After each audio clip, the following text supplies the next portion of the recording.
When NPCs started doubting my construction project, I tipped them with money. Then they shut up and worked even harder to make money. Money was there to be spent.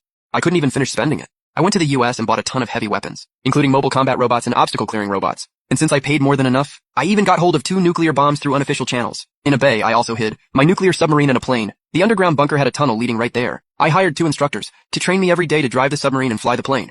To keep powered players from getting onto the island, I had artificial reefs built all around the island's original location. Big ships would hit the reefs and sink. A little closer in, I put up electric fencing around the island. In the water along the coast, I planted bombs. I also set up radar to detect anything approaching the island, so it could be shot down in time. After sending off the last batch of NPCs, I was the only one left on the whole island. I spent money to buy SpaceX, and I took control of 6,122 satellites in space to keep my internet stable. Over that year, I acquired airlines and shipping companies all over the world. In the final week, I ordered the mass destruction of all planes and ships. The whole world knew the richest man had destroyed all long-distance transportation companies. The NPCs all thought the billionaire had gone crazy. Only the players knew that this global billionaire was also their competitor. A small window popped up in the player world chat. Are you the global billionaire?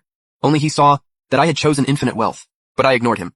The apocalypse arrived. The players who had maxed out their powers were ready to go. The names and numbers of all 300 players appeared on the public screen. I was number 99. Kui Yingri was number 100. Lu Ruyan was number 101. Attention, the apocalypse has begun. This game will keep running until only one player remains. No one expected the apocalypse to arrive as a worldwide rainstorm. From north to south, the long intense rain triggered massive flooding. It was as fierce as the ancient flood in mythology.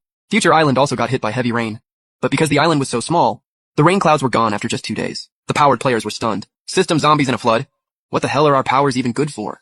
Yeah, what a joke. You're playing dirty. Did I ever say the apocalypse would definitely be a zombie virus? Everyone fell silent, except me. When everyone entered this world, they had no assets. During that year, they trained their powers, while trying to find ways to make money. Not only was it exhausting, but their supplies were limited too. Only a few players who used powers for illegal activities managed to get a villa and build a shelter in the basement. But the first place the flood hit was the basement. Meanwhile, I was rinsing hot pot tripe while watching a live stream.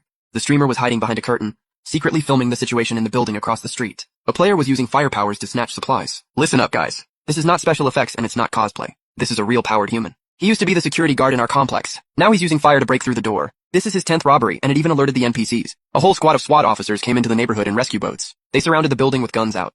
Guys, this is the first gunfight I've ever seen. That guard's fire is insane. He melted the iron gate in seconds. The SWAT team went into the building.